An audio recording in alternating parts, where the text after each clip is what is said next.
ಓಂ ಘಂ ಗಣಪತಾಯೇ ನಮಃ. ಶ್ರೀ ಗುರುದೇವ ರುದ್ರಾಯ ನಮಃ. ಎಲ್ರಿಗೂ ನಮಸ್ಕಾರ ಸ್ನೇಹಿತರೆ. ನಾನು ನಿಮ್ಮ ಪ್ರಕಾಶ್. ಸ್ನೇಹಿತರೆ, ಇಲ್ಲಿ ತನಕ ನಮ್ಮ ಚಾನಲ್ನ ಸಬ್ಸ್ಕ್ರೈಬ್ ಮಾಡಿಲ್ಲ ಅಂದರೆ ಸಬ್ಸ್ಕ್ರೈಬ್ ಮಾಡಿ, ಲೈಕ್ ಮಾಡಿ, ಶೇರ್ ಮಾಡಿ, ಹಾಗೆ ಬೆಲ್ ಐಕಾನ್ ಬಟನ್ ಪ್ರೆಸ್ ಮಾಡೋದನ್ನ ಮರಿಬೇಡಿ. ಏಕೆ ಅಂದರೆ ಮುಂದೆ ನಾನು ಏನು ವೀಡಿಯೋಸ್ ಬಿಡ್ತೀನೋ ಅದೆಲ್ಲರಿಗಿಂತ ಮುಂಚೆ ನಿಮಗೆ ಬಂದು ಸೇರುತ್ತೆ. ಸ್ನೇಹಿತರೆ, ಈ ಕ್ರಿಯೆನ ನೀವು ಮಂಗಳವಾರದ ದಿನ ಮಾಡಬೇಕಾಗುತ್ತೆ.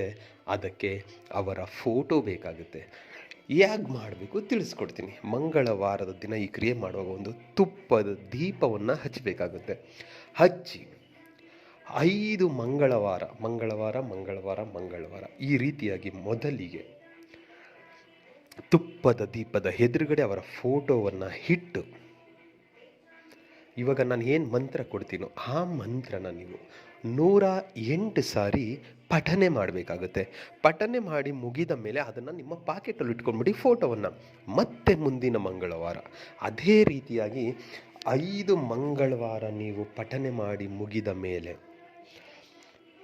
5 ಮಂಗಳವಾರ ಆದಮೇಲೆ ನೆಕ್ಸ್ಟ್ ಡೇ ನೀವು ಹೋಗಿ ಅವ್ರ ಮುಂದೆ ಮನಸ್ಸಿನಲ್ಲೇ ಈ ಮಂತ್ರನ ಕೇವಲ 3 ಸಾರಿ ಪಠನೆ ಮಾಡ್ತಾ ಅವ್ರ ಹತ್ರ ಹೋಗಿ ನಿಂತಿದ್ದೆ ಆದಲ್ಲಿ ಅವ್ರು ಎಂಥ ಹಠಮಾರಿನೇ ಆಗಿರಲಿ, ಇಲ್ಲವೇ ಎಂಥ ನಿಮ್ಮ ಬದ್ಧ ವೈರಿ ಆಗಿರಲಿ, ಇಲ್ಲ ನಿಮ್ಮ ಹಿತಶತ್ರು ಆಗಿರಲಿ, ನಿಮ್ಮ ಮುಂದೆ ಅವರು ತಲೆ ತಗ್ಗಿಸಲೇಬೇಕು.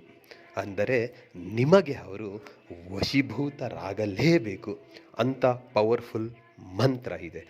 ಆದರೆ ಈ ಕ್ರಿಯೆ ಮಾಡುವಾಗ ತುಪ್ಪದ ದೀಪ ಕಂಪಲ್ಸರಿ ಇರಬೇಕು. 1. 2ನೇದು ದಿಕ್ಕು ಬಂದು ಉತ್ತರ ದಿಕ್ಕು. ಮಂಗಳವಾರ ಸಮಯ ರಾತ್ರಿ 9ರಿಂದ 12ರ ಒಳಗಡೆ. ಇನ್ನೊಂದು ಎಚ್ಚರಿಕೆಯ ವಿಷಯ ಏನಂದರೆ, ಕೇವಲ ಒಬ್ಬರ ಮೇಲೆ ಮಾತ್ರ ಈ ಕ್ರಿಯೆಯನ್ನು ಪ್ರಯೋಗ ಮಾಡಬೇಕು.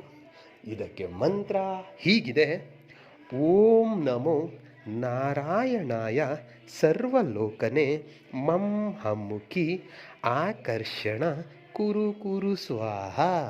ಮಂತ್ರ ಇನ್ನೊಮ್ಮೆ ಹೇಳ್ತೀನಿ ನೋಡಿ ಸ್ನೇಹಿತರೆ. ಓಂ ನಮೋ ನಾರಾಯಣಾಯ ಸರ್ವಲೋಕನೆ ಮಂ ಹಮ್ಮುಖಿ ಆಕರ್ಷಣ ಕುರು ಕುರು ಸ್ವಾಹ.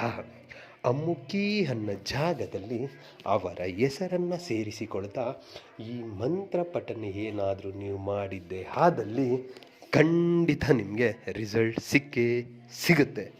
ಎಲ್ಲರಿಗೂ ಮಂಗಳವಾಗಲಿ. ಈ ಕ್ರಿಯೆನ